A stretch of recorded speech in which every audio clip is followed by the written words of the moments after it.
안녕하세요. 저는 애니어그램을 전문적으로 연구하고 강의를 하는 주영준 코치라고 합니다. 만나서 반갑습니다. 제가 소개를 할 때 애니어그램 전문가라고 하면서 주영준 코치라고 말씀드렸잖아요.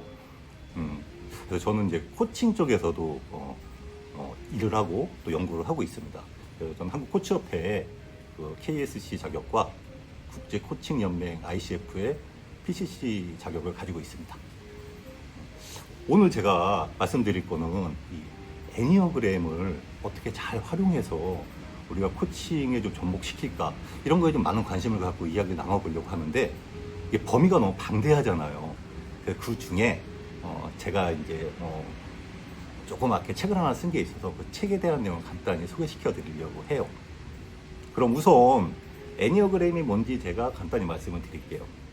애니어그램은 들어보신 분들도 계시고 좀 생소한 분들도 계실 텐데, 쉽게 말씀드리면 MBTI하고 좀 유사해요. 그래서 제가 간단히 유사점과 차이점을 먼저 말씀드리고 책 내용으로 들어가겠습니다. 애니어그램에서 애니어는 구를 얘기해요. 구. 그램은 뭐냐? 그냥 도형이에요. 상징성 있는. 그래서 성격 유형을 MBTI는 몇 개로 분류하는지 다시죠. 네, 16개 엄청 유명해서 애니어그램은 9개로 분류를 해요. 그래서 1번부터 숫자를 매겨요. 1번, 2번, 3번, 점점점 9번까지 이렇게 되어 있어요. 가장 큰 차이는 좀 아카데믹하게 들어가면 여러 가지 얘기가 좀 나올 수 있는데, 간단히 말씀드리면 MBTI는 어떤 선호도나 경향성 분석을 좀 많이 하는 반면에, 애니어그램은 어떤 외부의 자극이 왔을 때 행동을 하잖아요.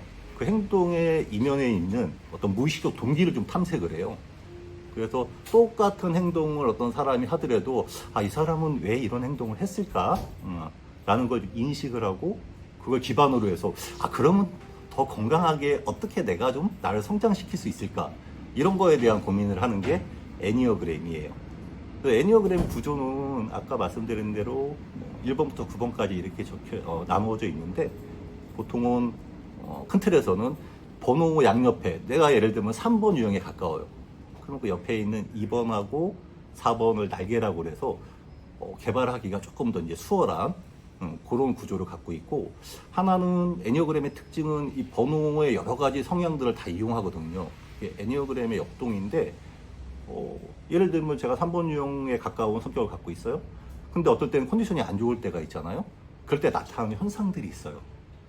그러면 다른 유형의 약점이 표현되는 경우가 있거든요.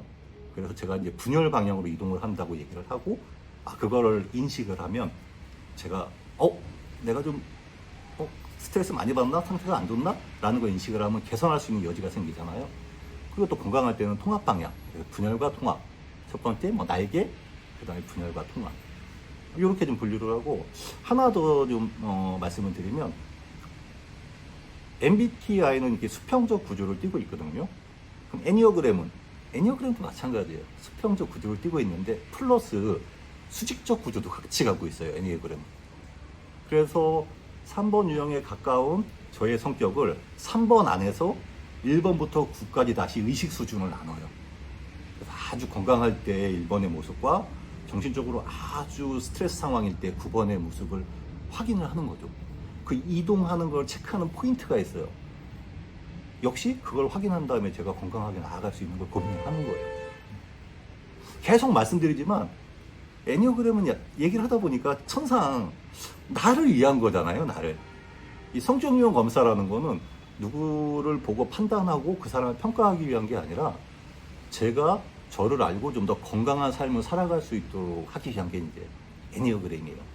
근데 이왕이면 저희가 더불어 사는 세상이니까 나도 건강하고 내 주변도 같이 좀 건강해지면 얼마나 좋을까 싶은 거예요. 누구를 분석하고 평가하기 위한 건 아니지만, 회사 내에서 우리 동료들이라든가 아니면 가정에서 남편, 부인 또는 자녀들에 대해서 조금 더 알고 나면 그들을 이해하고 그들에게 도움을 줄 수 있지 않을까, 이런 생각을 갖고 제가 책을 썼는데, 그게 옆에 이제 화면에 떠 있는 성격대로 키워라. 누구를 위한 거? 우리한테 가장 소중한 우리의 자녀를 위한 거. 내가 우리 자녀를 바꾸겠다. 얘를 내가 이렇게 바꿔서 공부를 열심히 하게 만들어야지. 그거 아니고요. 우리 자녀를 조금 더 이해하고 우리 자녀가 건강하게 생활할 수 있도록 내가 어떻게 좀 지원을 할 수 있을까. 이런 정도의 내용들이 좀 나와 있어요. 그래서 이 책의 구성을 잠깐 보면 처음에는 애니어그램에 대한 일반적인 설명, 그리고 아까 말씀드렸듯이 날개, 통합, 분열, 의식 수준 이런 거를 아주 읽기 쉽게 정리를 해놨어요.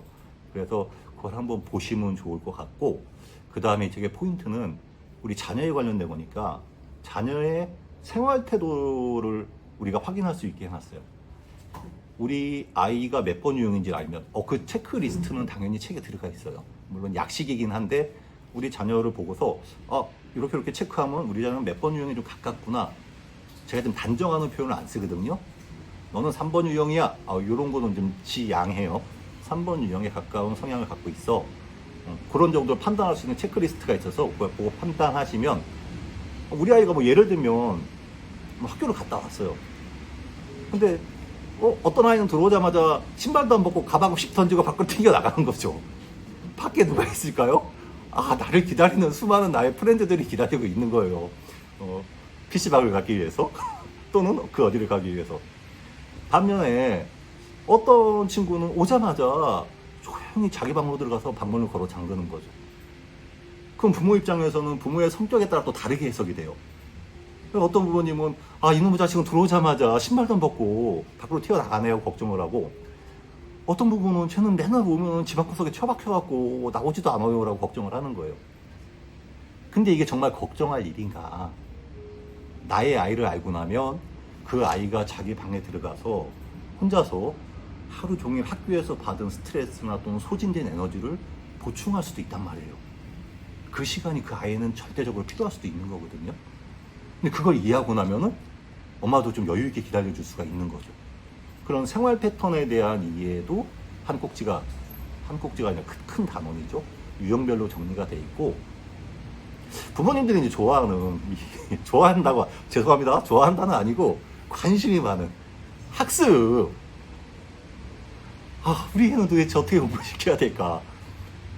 그런 생각부터가 좀 문제가 있는 거죠. 문제라기보다는 적절하지 좀. 어떻게 공부를 시켜야 될지 알면은 뭐가 걱정이겠어요. 우리 자녀는 독립된 인격체로 본인 스스로 선택하고 본인의 역량을 펼칠 수 있는 능력이 있거든요. 부모님들은 그 아이들을 이해하고 서포트를 해주시는 거예요. 근데 어떻게 이해할 것인가? 더 이 책에 나와 있다는 거예요.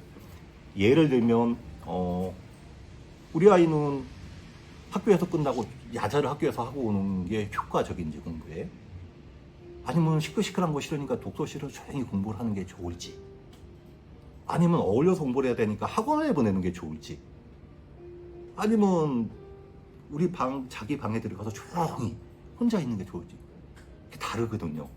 어떤 친구는 뭐 이어폰 꽂고 한쪽 발 올려놓고 노래 부르면서 공부해요. 부모님은 그게 이해가 안 가는 분도 계실 거예요. 저 공부하는데 저 뭐 하는 짓이야 제가. 근데 그렇게 공부하는 성향이 또 있거든요. 그러니까 그런 거를 알고 나면 우리 자녀한테 가장 효과적인 공부 방법, 뭐 공부 공간이라든가 아니면 뭐 이런 학원이나 뭐 여러 가지 친구 관계 이런 거에서 좀 도움을 줄 수 있는 환경을 조성해 줄 수 있는 거죠. 그래서 너는 왜 이래? 이게 아니라 이게 너한테 좀 더 효율적인 방법이 될 수 있구나 하고 지원해 줄 수 있는 그러한 방법들이 나와 있다랍니다. 그래서 한번 책을 뭐 정독을 하시는 것도 좋고, 이 책은 한번 읽고 어디에 이렇게 치워버리는 책이 아니라 이제 부모님이 저한테 해주신 말씀이에요.